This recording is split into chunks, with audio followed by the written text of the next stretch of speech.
तो let's start with our topic polynomial. तो ये चीज तो हम लोग पहले ही पढ़ चुके हैं कि वेरिएबल क्या होते हैं, है ना? Yes sir. और कांस्टेंट्स क्या होते हैं।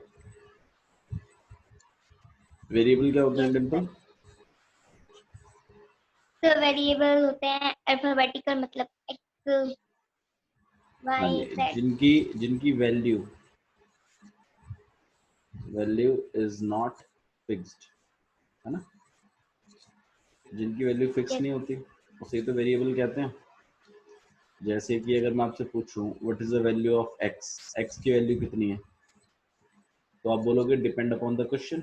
भाई क्वेश्चन में डिपेंड करता है एक्स की वैल्यू क्या होगी आपकी। किसी क्वेश्चन में एक्स की वैल्यू 5 निकल के आती है, किसी क्वेश्चन में एक्स की वैल्यू 3 निकल के आती है, किसी क्वेश्चन में एक्स की वैल्यू 19 निकल के आती है। तो ये अलग अलग वैल्यूज आ रही हैं एक्स की। तो एक्स की कोई फिक्स वैल्यू नहीं है। इसी तरीके से वाई की भी कोई फिक्स वैल्यू नहीं है। इसी तरीके से जितने भी अल्फाबेट्स हैं उनकी कोई फिक्स वैल्यू नहीं होती। तो वेरिएबल्स क्या होते हैं? Variables are those things whose value is not fixed. Versus constants क्या होते हैं? जिनकी वैल्यू क्या होती है? Value is fixed, value fixed रहती है। फॉर एग्जांपल जैसे मैंने लिखा 6, इसकी वैल्यू कितनी है डिम्पल? 6 ही है। इसकी वैल्यू कितनी है? 7 है। अब चाहे क्वेश्चन कोई सा भी क्यों ना हो, इसकी वैल्यू हमेशा 6 ही रहेगी, इसकी वैल्यू हमेशा 7 ही रहेगी। तो इनकी वैल्यू फिक्स है। तो जिनकी वैल्यू फिक्स होती है उसे हम क्या कहते हैं? कांस्टेंट्स। जिनकी वैल्यू बदलती रहती है उसे हम क्या कहते हैं? वेरिएबल्स। सही है ना? यस। Okay, next. आपके वेरिएबल और कांस्टेंट्स मिलकर क्या बनाते हैं?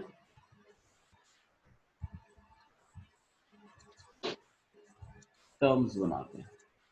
क्या बनाते हैं? टर्म्स। टर्म। तो टर्म्स के अंदर वेरिएबल भी होता है और कांस्टेंट भी होता है। एक एग्जांपल लेते हैं टर्म का। जैसे 6x, ये क्या है? एक टर्म। इसमें 6 क्या है? कांस्टेंट है ना? और x क्या है? एक वेरिएबल है। Variable.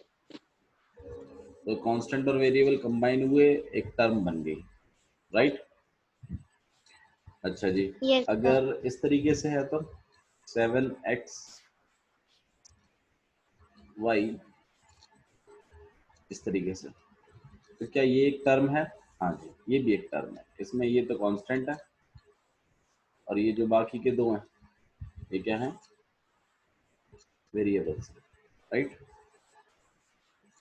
Yes sir. These are variables and this is constant। ठीक है? तो जब वेरिएबल और कांस्टेंट मल्टीप्लाई होते हैं, क्या होते हैं? मल्टीप्लाई या फिर डिवाइड होते हैं तो टर्म्स बनाते हैं।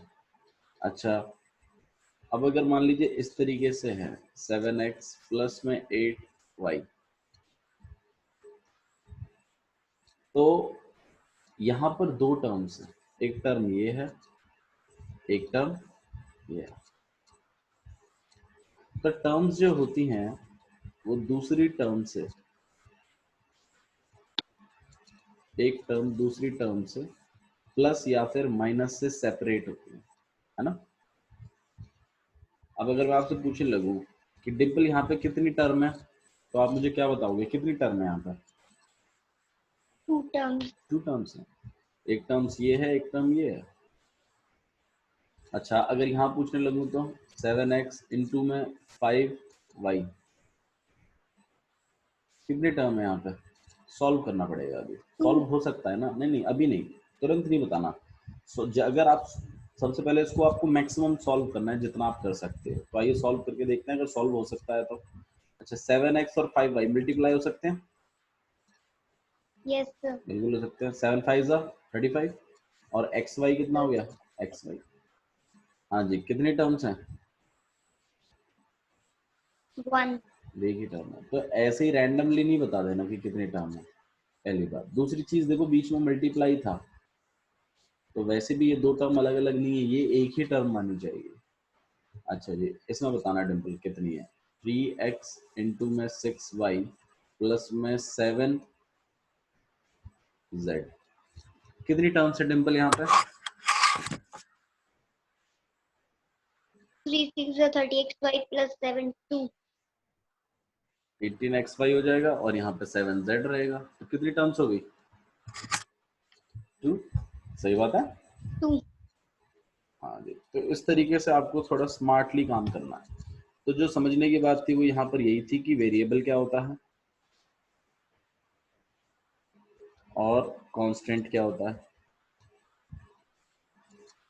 ठीक है, वेरिएबल और कांस्टेंट मिक्स होकर क्या बनाते हैं?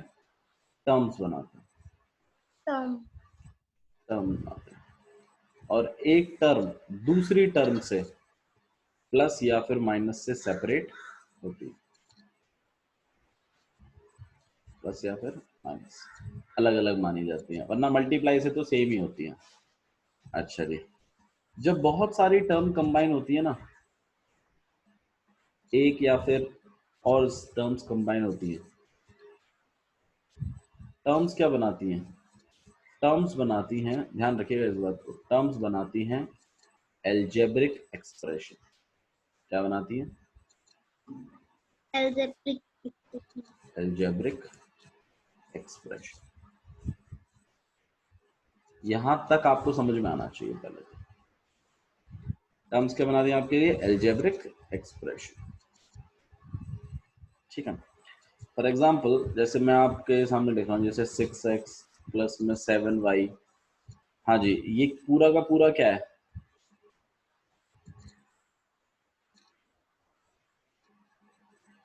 ये दो टर्म्स हैं, और दो टर्म्स क्या बनाती हैं? एक एल्जेब्रिक एक्सप्रेशन। आया समझ में? ठीक है, ध्यान रहेगा। तो यहाँ तक आपका बेसिक है, मतलब यहाँ तक आपको 8th क्लास में सीख लेना चाहिए था। अब 9th क्लास में हम क्या पढ़ रहे हैं उसके बारे में सुनो। 9th क्लास में हम एक चीज पढ़ रहे हैं, पॉलिनोमियल। क्या पढ़ रहे हैं हम इसको? पॉलिनोमियल। अब पॉलिनोमियल क्या होता है? Polynomial, it is a algebraic expression. It is an algebraic expression. ये एक एल्जेब्रिक एक्सप्रेशन ही है। मतलब ये किससे मिलकर बनने वाला है? टर्म से मिलकर बनने वाला है। तो it is an algebraic expression in विच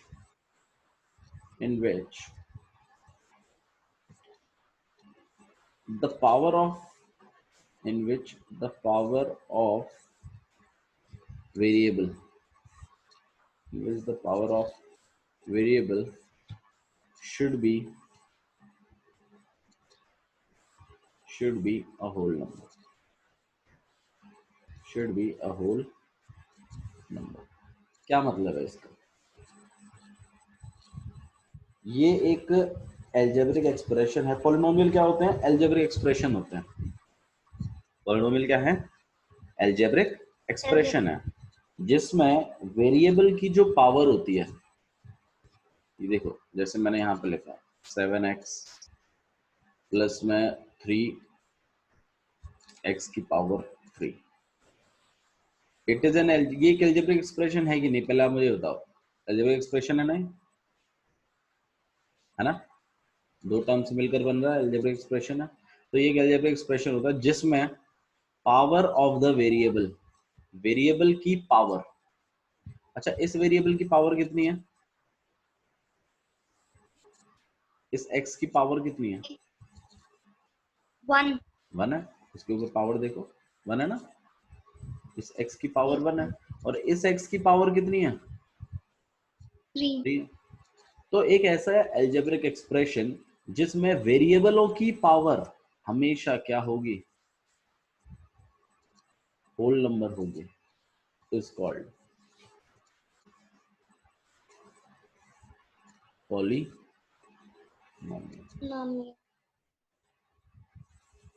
मतलब पावर जो होनी चाहिए वो होल नंबर होनी चाहिए। अच्छा, होल नंबर क्या होता है डिम्पल? तो start from 0 0 up to positive infinity, तो 0 1 2 3 4 ऐसे करते करते पॉजिटिव इन्फिनिटी तक जो नंबर्स होते हैं क्या कहलाते हैं? वो पॉलिनोमियल कहलाते हैं। नंबर। सही है ना? अच्छा जी, Yes. तो मतलब पावर में कोई नंबर होगा, नेगेटिव नंबर नहीं होना चाहिए, ना फ्रैक्शन होना चाहिए, सिर्फ सिंगल नंबर होना चाहिए और जीरो चलेगा। 0 1 2 3 4 5 6 7 8 9 10 अप टू कहीं तक भी चलेगा, बस नेगेटिव नंबर नहीं होना चाहिए। मेरी बात समझ में आ रही है? Yes, sir. यहाँ तक क्लियर है? Yes, sir. ठीक है, तो ऐसा अलजेब्रिक एक्सप्रेशन जिसमें पावर ऑफ वेरिएबल हमेशा एक होल नंबर होता है क्या कहलाता है? पॉलिनोमियल। ठीक है, Nominal. यहाँ तक समझ में आया? इस बात को यहाँ तक हम थोड़ा सा डाइजेस्ट करेंगे। ओके, नेक्स्ट चीज देखते हैं।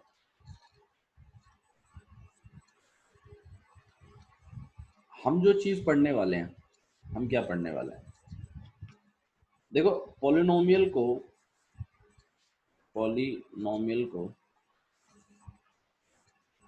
अगर मैं वेरिएबल्स के अकॉर्डिंग बांटूं,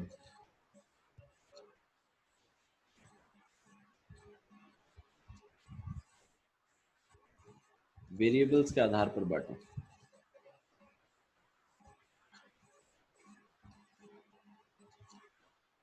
तो आपके पास वन वेरिएबल पॉलिनोमियल होता है, ठीक है, टू वेरिएबल पॉलिनोमियल भी हो सकता है और मल्टी वेरिएबल पॉलिनोमियल भी होता है। ठीक है, मल्टी वेरिएबल पॉलिनोमियल भी होता है, लेकिन आप लोगों को जो पढ़ना है वो पढ़ना है वन वेरिएबल पॉलिनोमियल। मतलब समझ रहे हो कि एक ही वेरिएबल का इस्तेमाल होगा आपके पॉलिनोमियल में। ठीक है, 9th क्लास में आपके पॉलिनोमियल पढ़ेंगे, वो पढ़ेंगे वन वेरिएबल पॉलिनोमियल। मतलब आप जो भी पॉलिनोमियल लिखोगे उसमें एक वेरिएबल का यूज होगा। वो x भी हो सकता है, अगर x है तो पूरे पॉलिनोमियल में आपको x ही x दिखाई देगा। मेरी बात समझ में आ रही है? अगर y है तो सिर्फ y y y y ही दिखाई देगा। ठीक है, फॉर एग्जाम्पल देखो ऐसा होगा वो पॉलिनोमियल जो जिनके साथ आप डील करने वाले हो, 7x² प्लस में 3x। कितने वेरिएबल यूज किए हैं इसमें? 1. वन वेरिएबल है, x का ही तो इस्तेमाल हो रहा है बार बार। तो आप जो पॉलिनोमियल पढ़ने वाले हैं वो है वन वेरिएबल पॉलिनोमियल। ठीक है, अच्छा जी, अब डिपेंडिंग अपॉन, अच्छा एक चीज और पढ़िए, डिग्री। डिग्री क्या होती है? डिग्री का मतलब होता है highest power of the terms, of the terms is called degree. देखो भाई, इस टर्म की हाईएस्ट पावर क्या है? Highest power of the variable of the terms, highest power of the variable, the variable of the term is called polynomial. सही है? Okay, So अब अगर मैं polynomial after degree. क्या कह रहे हो? Polynomial या फिर degree? Highest power of the variable of the term is called degree. Sorry, is called degree of the polynomial. Degree of the polynomial मतलब कि अगर मैं आपसे पूछूं इस पॉलिनोमियल की डिग्री क्या है, तो आपको क्या चीज करनी है? आपको रिस्पेक्टिव टर्म्स में जाना है, जितनी भी टर्म्स हैं आपके पास उन सारी टर्म्स में जाना है और उन सब के वेरिएबलों की पावरों को निकालना है। इसकी पावर कितनी है? 2। इसकी पावर कितनी है? 1। अब हाईएस्ट X पावर कितनी square. है? 2 है ना, तो इस पॉलिनोमियल की डिग्री भी कितनी हो जाएगी? 2 मान लीजिए। 2. समझ में आया? तो पॉलिनोमियल की डिग्री का मतलब होता है उस पॉलिनोमियल की वेरिएबलों की हाईएस्ट पावर कौन सी है, और जो भी हाईएस्ट पावर है वही उस पॉलिनोमियल की डिग्री मानी जाती है। ठीक है, थोड़ा सा आप एक दो बार और इस वीडियो को देखोगे ना तो आपको बार बार समझ में आने लगेगा कि हाँ क्या चीज हो रही है। एक बात हमेशा ध्यान रखना डिम्पल कि अगर आप इसका बेसिक पकड़ लोगे ना तो यही चैप्टर आपका 10th क्लास में भी है, सेकंड चैप्टर है पॉलिनोमियल। तो it is very important to go through with this chapter, ठीक है, दिस चैप्टर। तो इस बात को प्लीज थोड़ा सा ध्यान रखो कि हमें इस चैप्टर से क्या क्या चीजें कलेक्ट करनी है। हमने सबसे पहले पढ़ा वेरिएबल, फिर हमने पढ़ा कांस्टेंट, फिर हमने पढ़ा टर्म्स। बहुत सारी टर्म मिलकर बनाती हैं algebraic expressions. Okay, algebraic expression में पॉलिनोमियल्स होते हैं। पॉलिनोमियल वो एल्जेब्रिक एक्सप्रेशन होते हैं जिसमें वेरिएबल की पावर हमेशा कैसी होनी चाहिए, होल नंबर होनी चाहिए, ठीक है। Okay, Yes. उसके बाद हम लोगों ने पढ़ी Yes, डिग्री। sir. भाई हर टर्म की अपनी पावर होती है, लेकिन जो सबसे हाईएस्ट पावर होती है वो उस पॉलिनोमियल की डिग्री मानी जाती है। ओके, अभी तक हमने इतना पढ़ लिया है कि डिग्री क्या होती है। ओके, नेक्स्ट चीज, अगर मैं पॉलिनोमियल्स को उनकी डिग्री के बेसिस पर बांटूं, पॉलिनोमियल्स को अगर मैं डिग्री के बेसिस पर बांटूं, डिपेंडिंग अपॉन डिग्री, तो तीन तरीके के पॉलिनोमियल बनते हैं,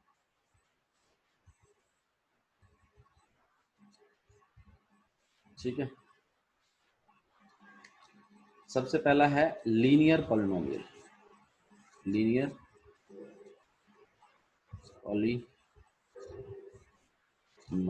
पॉलिनोमियल। दूसरा है quadratic,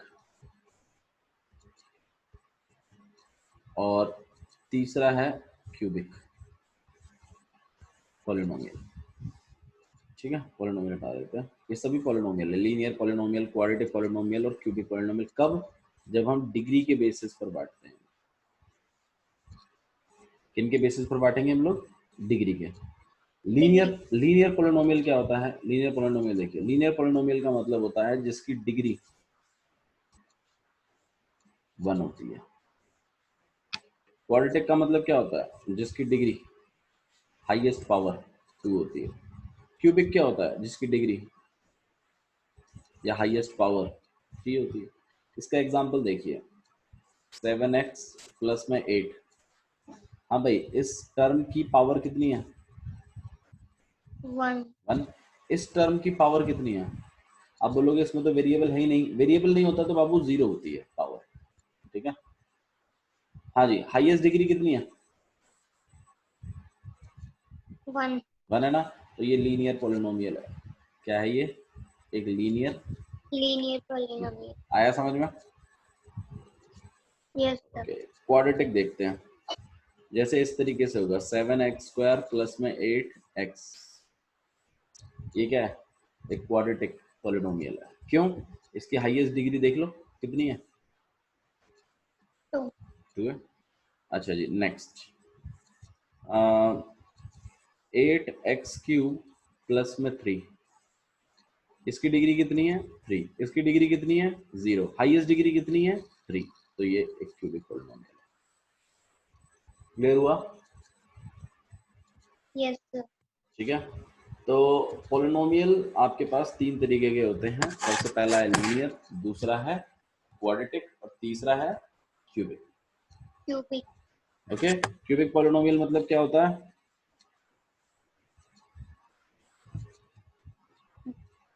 Linear or cubic? Cubic, cubic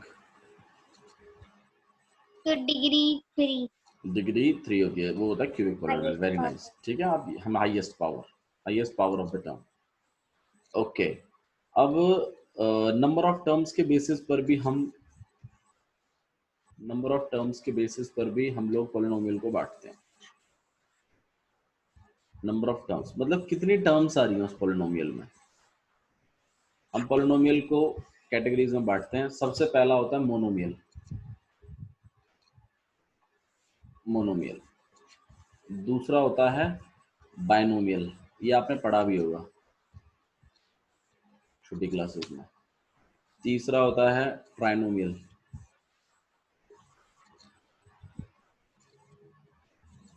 और चौथा होता है मल्टीनोमियल।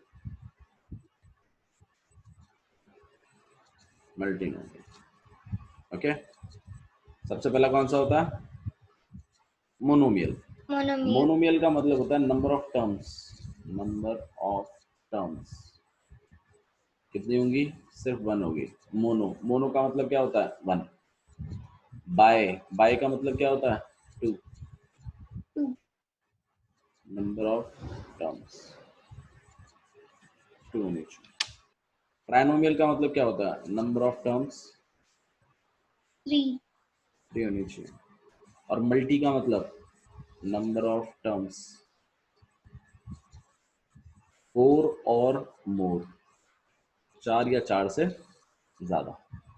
ठीक है, इन सबको ही हम पॉलिनोमियल कहते हैं। ऐसा कुछ नहीं है कि ये सब पॉलिनोमियल नहीं है, ये पॉलिनोमियल के ही पार्ट है ना, तो ये सब भी पॉलिनोमियल है। जैसे आपकी क्लास में बैठा हुआ हर एक बच्चा क्या है? स्टूडेंट है, लेकिन हर स्टूडेंट का अपना एक अलग नाम होता है ना। लेकिन अगर ओवरऑल रिकॉग्नाइज करना हो तो हम उसको क्या बोल देते हैं? स्टूडेंट्स स्टैंड अप, इस तरीके से नहीं बोल देते, तो उससे पूरी क्लास खड़ी हो जाती है। लेकिन अगर मैं बोलूँ नहीं डिम्पल यू स्टैंड अप, तो उससे डिम्पल खड़ी होगी। समझ रहे हो ना? तो इसी तरीके से yes ये सभी पॉलिनोमियल हैं, लेकिन इनके स्पेशल नाम भी हैं। अगर एक टर्म वाला पॉलिनोमियल है तो उसको हम मोनोमियल भी कह सकते हैं, दो टर्म वाला है तो उसको बायनोमियल कहते हैं। इसका एग्जांपल लेते हैं, सिर्फ एक ही टर्म लिखी होगी इसमें, अब कितनी डिग्री होगी उससे कोई फर्क नहीं पड़ता, क्योंकि हम ये जो चीज बांट रहे हैं ये नंबर ऑफ टर्म्स के बेसिस पर बांट रहे हैं। ठीक है, तो कितनी डिग्री भी लिखी जा सकती है, लेकिन इस बात का ध्यान रहे कि एक ही टर्म लिखी जाएगी। डिम्पल क्लियर हो रहा है मैं क्या कहना चाहता हूँ आपसे? yes sir ठीक है, तो नंबर ऑफ टर्म्स के बेसिस पर अगर हम बांटें तो बिल्कुल पोलिनोमियल में एक कैटेगरी आपकी मोनोमियल, जिसमें नंबर ऑफ टर्म्स होंगी 1, और वो कितनी भी डिग्री की हो सकती है, उससे कोई फर्क नहीं पड़ता, बट नंबर ऑफ टर्म एक ही होगी।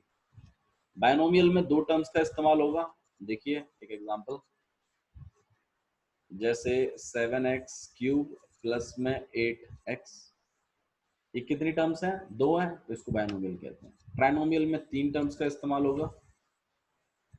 देखिए 7x³ प्लस में 8x² और प्लस में 5, और मल्टीनोमियल में 4 या 4 से ज्यादा का इस्तेमाल होगा। ठीक है, एग्जांपल देख लेते हैं। 5x³ प्लस में 6x⁴ प्लस में 3x² एंड प्लस में 2। आया समझ में? तो इस तरीके से हम yes लोग sir नंबर ऑफ टर्म्स के बेसिस पर पॉलिनोमियल को बांटते हैं। तो हमने पॉलिनोमियल को 2 कैटेगरी 3 तरीके से बांटा है। एक तो वेरिएबल्स के टाइप्स पे बांटा है, उसमें तो 1 वेरिएबल यूज होता है। उसके बाद हमें जो पढ़ना भी है वो भी सिर्फ 1 वेरिएबल की पॉलिनोमियल्स ही पढ़ने हैं। नेक्स्ट चीज, जो आपका अगर हम डिग्री के बेसिस पर बांटे तो 3 तरीके के पॉलिनोमियल बनते हैं, लीनियर, क्वाड्रेटिक और क्यूबिक। लीनियर में क्या होता है? डिग्री कितनी होती है? so 1 1 होती है, 1 होती है। क्वाड्रेटिक में कितनी होती है?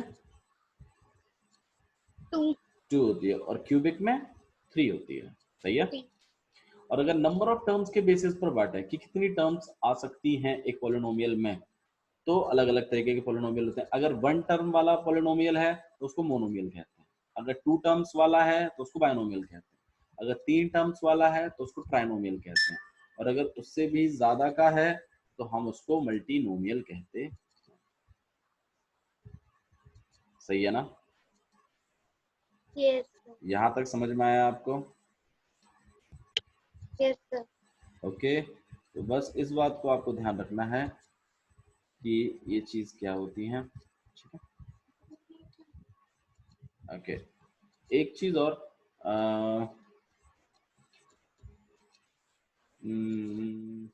ठीक है, एक चीज और देख लेते हैं हम लोग।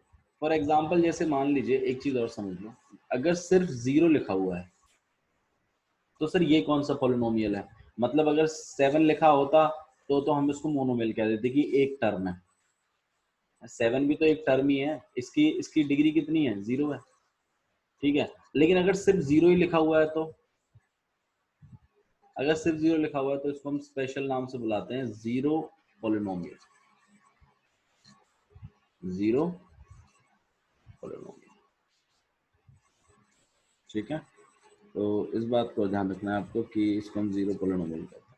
ठीक है, और अगर इसकी डिग्री के बारे में बात की जाए तो इसकी 0 ही होती है डिग्री। Okay, Yes. तो बस मेरे ख्याल से इतना ही काफी है। ठीक है, अब हम एक्सरसाइज अपनी कंटिन्यू कर सकते हैं। एक्सरसाइज 2.1 देखिए क्या चीज पूछी है आपसे। Which of the following expression are polynomial in one variable? इनमें से कौन से polynomial हैं? Which of the following? Which of the following are polynomial? Which of the following expressions are polynomial? ऐसे पूछा है आपसे। Which of the following are polynomial? तो भाई polynomial होने के लिए डिग्री कैसी होनी चाहिए या पावर कैसी होनी चाहिए? होल नंबर होनी चाहिए ना।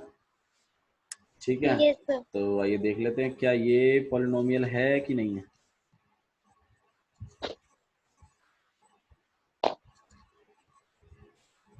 है कि नहीं है?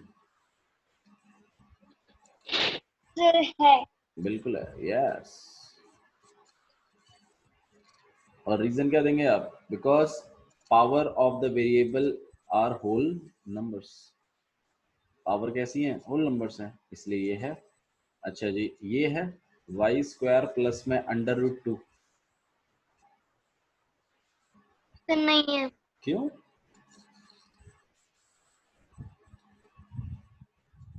Sir √2।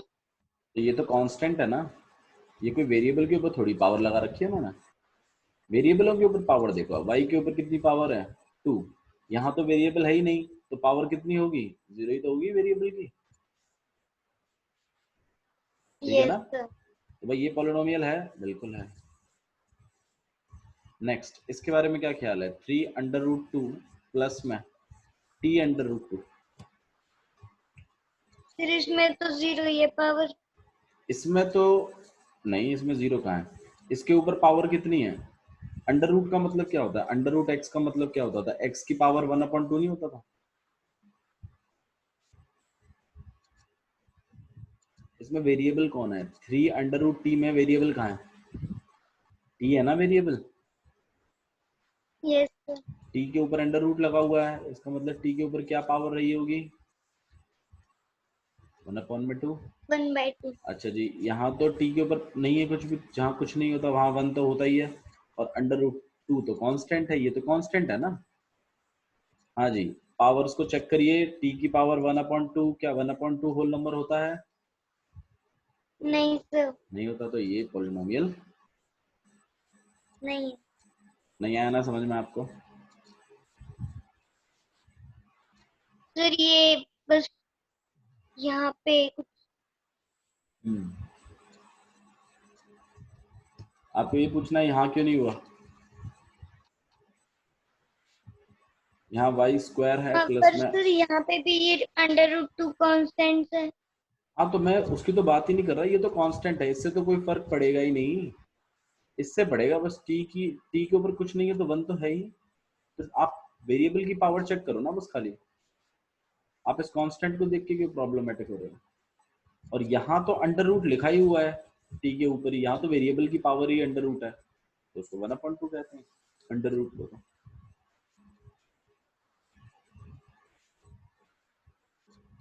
पूछिए क्या पूछना, पूछो। अगर इस वाले में y² वाले में √2 के आगे a² लिखा होता तो? जैसे वाई स्क्वायर है प्लस में स्क्वायर। ए स्क्वायर लिखा होता, ऐसे फिर ऐसे होता तो हाँ हाँ √2। अंडर रूट तो भाई यस ये सर। ये तो कांस्टेंट है, ये तो लगी, इससे तो कोई हाँ फर्क ही जी नहीं सर। पड़ता। वेरिएबल के ऊपर पावर 2 है, यहाँ पर भी वेरिएबल के ऊपर पावर 2 है, बिल्कुल पॉलिनोमियल होता। ओके सर, आ गया। आपको सिर्फ वेरिएबल के ऊपर पावर देखनी है, कांस्टेंट के ऊपर पावर से कोई फर्क नहीं पड़ता। कांस्टेंट के ऊपर क्या पावर है, क्या फर्क पड़ता है? ये कांस्टेंट है, क्या फर्क पड़ता है इससे? ये कांस्टेंट है, क्या फर्क पड़ता है इससे? हमें तो वेरिएबल के ऊपर देखनी है ना। जैसे यहाँ देखो, यहाँ वेरिएबल के ऊपर आ गई पावर अंडर रूट, तो यहाँ प्रॉब्लम है। पर सर √2 के भी मतलब √2 होता तो? अंडर रूट स्क्वायर होता तो स्क्वायर और अंडर रूट सॉल्व हो जाते। जैसे मान लो इस तरीके से होता है आपके पास 3√t का स्क्वायर प्लस में t√2 होता, ऐसा। हाँ सर, ऐसे ही। अगर ऐसे होता तो ये स्क्वायर से ये रूट से कट जाता, थोड़ा सॉल्व तो करना पड़ेगा ना। तो ये 3t प्लस में t अंडर रूट 2 हो जाता। अब आप बताओ ये पॉलिनोमियल है कि नहीं सर है। है? t के ऊपर 1 है, यहाँ पर भी t के ऊपर क्या है, पावर 1 है। ये अंडर रूट 2 तो अलग है, ये तो कांस्टेंट है। नहीं आया? यस सर आ गया।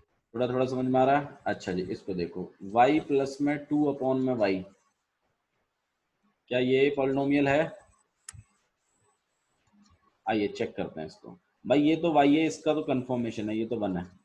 ये y जब ऊपर जाएगा तो यस इसके साथ पावर क्या हो जाएगी, नेगेटिव नहीं हो जाएगी, -1 नहीं आ जाएगा? ये सर ये डिनोमिनेटर में, ऊपर जाके मल्टीप्लाई में हो जाएगा। ये डिनोमिनेटर में है। जब हम ऊपर ले जाते थे, याद करो कल ही हम लोगों ने सी चीज सीखी है, 1 अपॉन a की पावर n होती थी। जब हम इसको ऊपर लाएंगे तो a की पावर -n नहीं हो जाती थी? Yes sir. तो यहाँ y की पावर 1 है, जब ये ऊपर आएगा तो क्या बन जाएगा, y की पावर -1 नहीं बन जाएगा? अब बताओ क्या ये पॉलिनोमियल है? नहीं सर। नहीं है, -1 की वजह से ही तो नहीं है। सही है ना? Yes sir. अच्छा जी, इसके बारे में क्या ख्याल है? x की पावर 10 प्लस y की पावर 3 प्लस t की पावर 50,